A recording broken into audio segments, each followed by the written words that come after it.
He's going to go. Touchdown, Tampa Bay. Mike Evans, Tampa Bay. 45 yards. And the Bucs are going to add on to their lead. And correct me if I'm wrong, that was just a simple fly route, wasn't it? No, there's nothing to correct at all. You've got it down pat. And I just remember as a player, when I'd be in practice sessions and I'd hear 9 from the receivers, that meant fly route, go. Look out. That was the 9, and he just kept going all the way into the end zone for the touchdown. And the lead is up to 14. Makes the score Buccaneers 23, Bills 9. Bradley Pinion to kick Now off. Pinion with the kickoff honors following the touchdown. This will make it into the end zone. And ultimately cannot get this out to the 25-yard line as he's dropped at the 23. First and 10 at their own 23-yard line. The Bills come to the line to start their next drive. And that last drive, so effective in the passing game, resulting in the touchdown. Maybe not many people were focused on the trenches. There was good protection there. Excellent protection. So now defensively, you've almost got to get down to those starters blocks like you're a sprinter. Get lower than those guys on offense and find a way to roar through them or around them to get into the face of the passer. Easier said than done, though. Way easier said than done. But they've got to try something because right now they're just cutting them to shreds.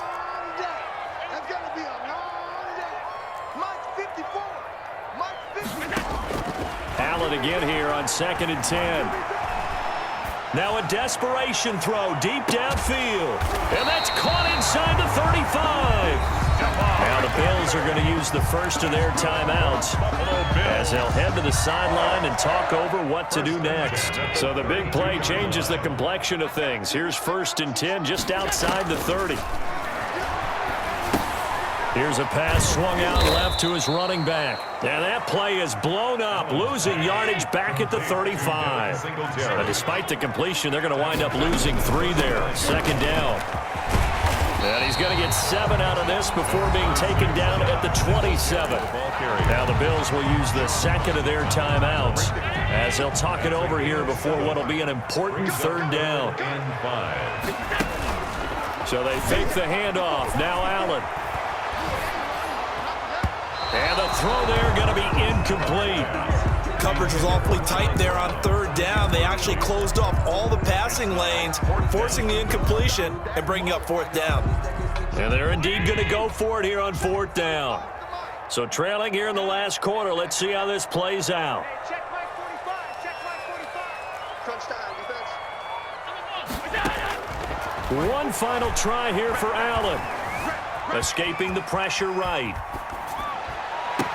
And this is caught now for a late touchdown. So hold everything here. This one's not over yet.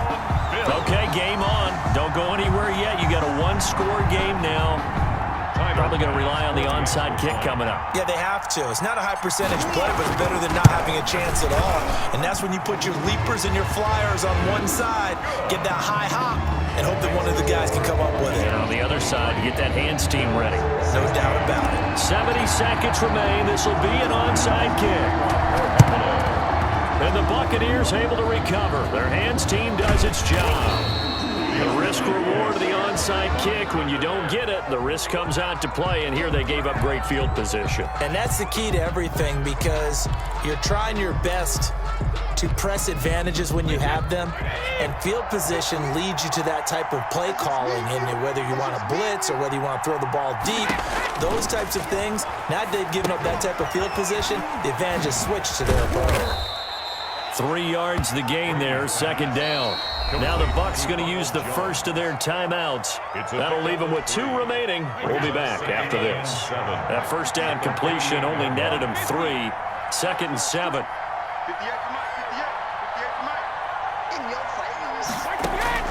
Back to throw, Brady.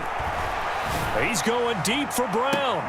Now look at this. They get the turnover they needed. It's intercepted. picked off by Jordan Poyer. I'm surprised with the lead in a one-score game this late. They're even putting the ball in the air in that situation. Almost makes me feel like the head coach might be second-guessing himself by not clicking on and saying, all we're doing is running it here. But give credit to the guys on defense.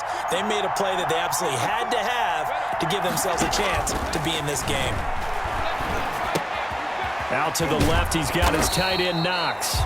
And this one will be taken up. They'll spot it right at the 7. The Bills are going to go ahead and use their final timeout as they get the stoppage with just under 50 seconds remaining in the fourth.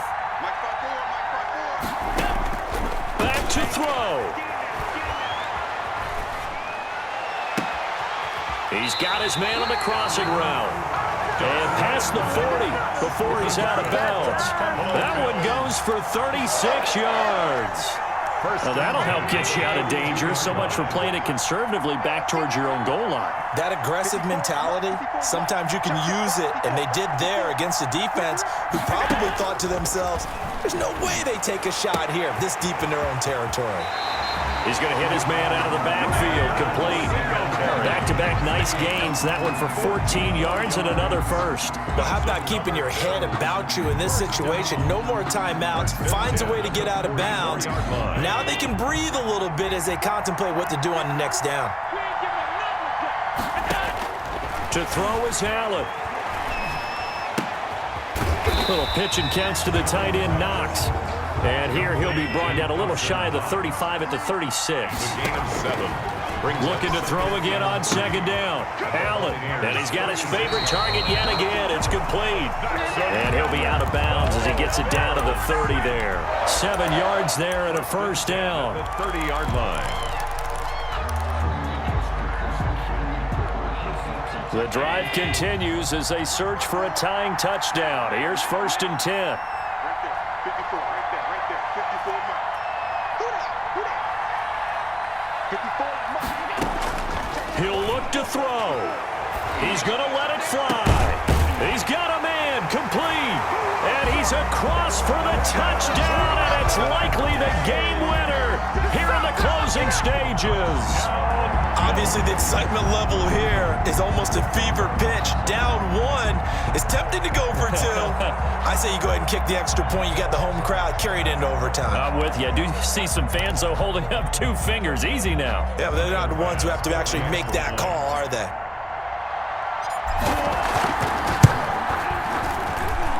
And he has got it. So barring something crazy on the kickoff, we're looking at an extra period to decide this one. Tyler Bass to kick off for Buffalo.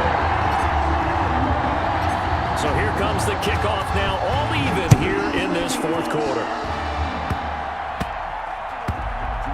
An incredibly short kick fielded way up there.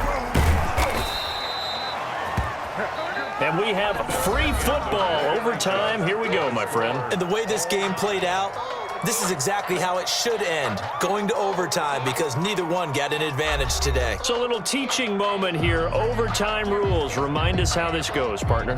Okay, so in the past, we had sudden death. First team to score wins, but no longer. Now, if the team receives the ball, scores a touchdown, they win the game. If they kick a field goal, though, or don't score, the other team gets a possession. And after both teams get a possession, then we're into sudden death. First team to score wins the game. Taken about 7 yards deep. And they will play it safe here and bring this one out to the 25.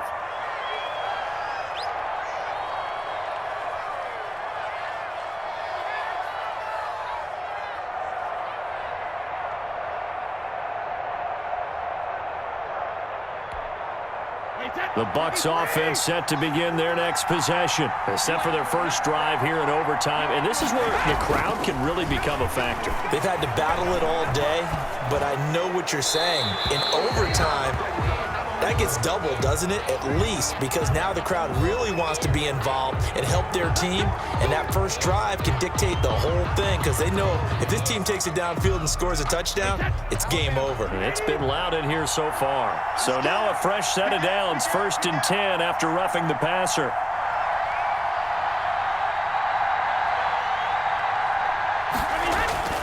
Brady going to throw. He gets it into the hands of Gronkowski. Complete.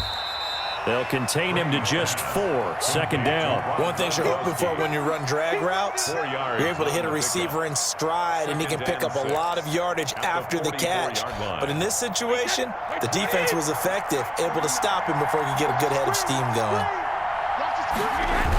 On second down now, it's Jones.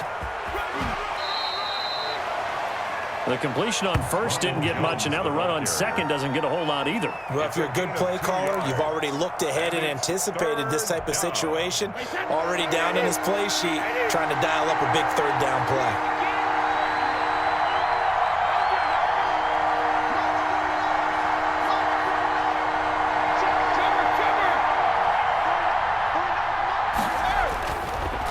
Again, it's Jones. And they went the wrong way there. Losing yardage back at the 43-yard line.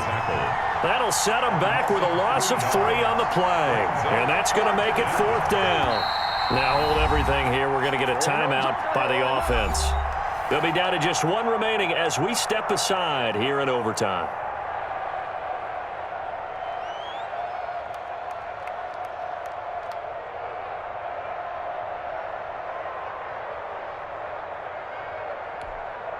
So a big move here, playing to win in overtime. They're going to go for it on 4th down. They'll go for it. It's Brady. Open man has got one. It's complete. And they'll get this well past midfield before being stopped just before the 35. A gigantic call there in overtime, but it pays off with a 1st down.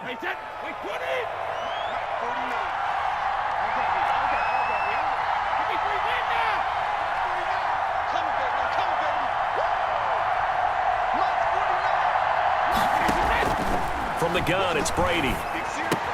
Quickly to Gronkowski. That's caught. This will be stopped about 2 yards shy of the marker. 8-yard gain, 2nd and 2. When you execute a drag or a crossing route really well and give them a chance to let it develop a little bit, you can gain some significant yardage hitting your tight end on that one.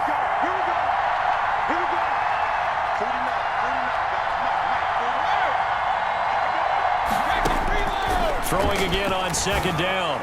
Brady. And his throw's going to be incomplete. Breaking that one up, the former All-Pro Josh Norman. As a defensive back, you have some weapons at your disposal that we don't often talk about. And you can read the receiver's eyes, you can read his hands, and you know that the arrival of the ball is imminent.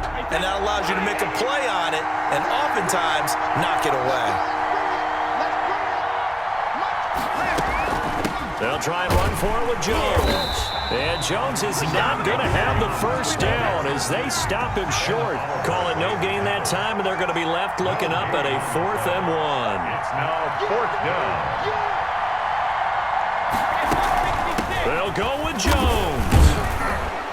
And he's going to get the 1st down here as he's taken down at the 22. Well, we kind of looked at each other as they decided to go for it, but in the end, great execution, a 6-yard gain, and it all works out.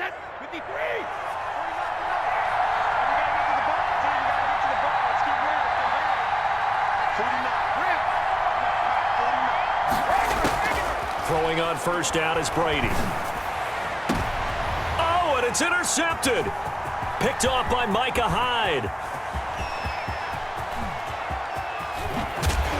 And he'll take it across midfield to the 46-yard line. A costly mistake here in OT. And you know what they say, when you throw an interception like that in overtime, you don't usually get a chance to throw a second one. I mean, I'm not sure the analytics on it. Let's ask Marvin, our statistician, to ring that down for us. That's typically how coaches and teams feel about it. If you throw one, you likely cost yourself the game. On the run, he'll let it go. He's got it at the 15. And they'll have it in the red zone before he crosses over out of bounds. That goes for a gain of 31. So now one of the biggest kicks of the night is forthcoming from the right hash. This from 33.